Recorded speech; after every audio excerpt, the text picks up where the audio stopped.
ರಾಜಮೌಳಿ ಅವರು ಟ್ವೀಟ್ ಮಾಡಿದ್ದಾರೆ ಈ ಹಿಂದೆ, ಅದ್ರ ಬಗ್ಗೆ ಸಂತಸ ಕೂಡ ವ್ಯಕ್ತಪಡಿಸಿದ್ರಿ ನೀವು.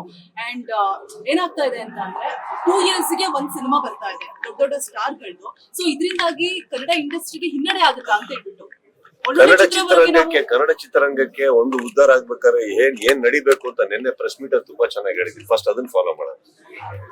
ಒಬ್ರಿಗೊಬ್ರು ತಂದಿಡೋದಾಗ್ಲಿ, ಯಾರಿಗೋ ಟಾಂಟ್ ಕೊಟ್ರು ಅನ್ನೋದಾಗ್ಲಿ, ಅಂಡ್ ಅದೆಲ್ಲ ನಿತ್ರೆ ಫಸ್ಟ್ ಇಂಡಸ್ಟ್ರಿಗೆ ಒಂದ್ ಒಳ್ಳೆ ಭವಿಷ್ಯ ಅಲ್ಲಿಂದ ಸ್ಟಾರ್ಟ್ ಆಗುತ್ತೆ. ಆಮೇಲೆ ಸ್ಟಾರ್ಸ್ ಗಳು 2 ವರ್ಷ ಸಿನಿಮಾ ಮಾಡ್ಬೇಕು ಅಂತ ಯಾರು ಅನ್ಕೊಂಡಿಲ್ಲ. ಅದ್ ಯಾಕೆ ಆತರ ಬೈಗಳ ತರ ಬರ್ತಾ ಇದೆ ಗೊತ್ತಿಲ್ಲ. But I am not, we are trying. But ಏನು ಮಾಡಕ್ ಆಗ್ತಲ್ಲ. Will definitely do our best.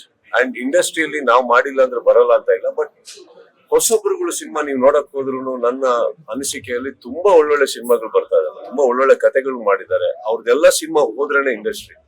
ಬರೀ 2-3 ಸ್ಟಾರ್ಸ್ ಸಿನಿಮಾ ಬಂದ್ರೆ ಮಾತ್ರ ಅಲ್ಲ. ಐ ಥಿಂಕ್ ಎವ್ರಿಬಡಿ ಅಂದ್ರೆ at least the good watch.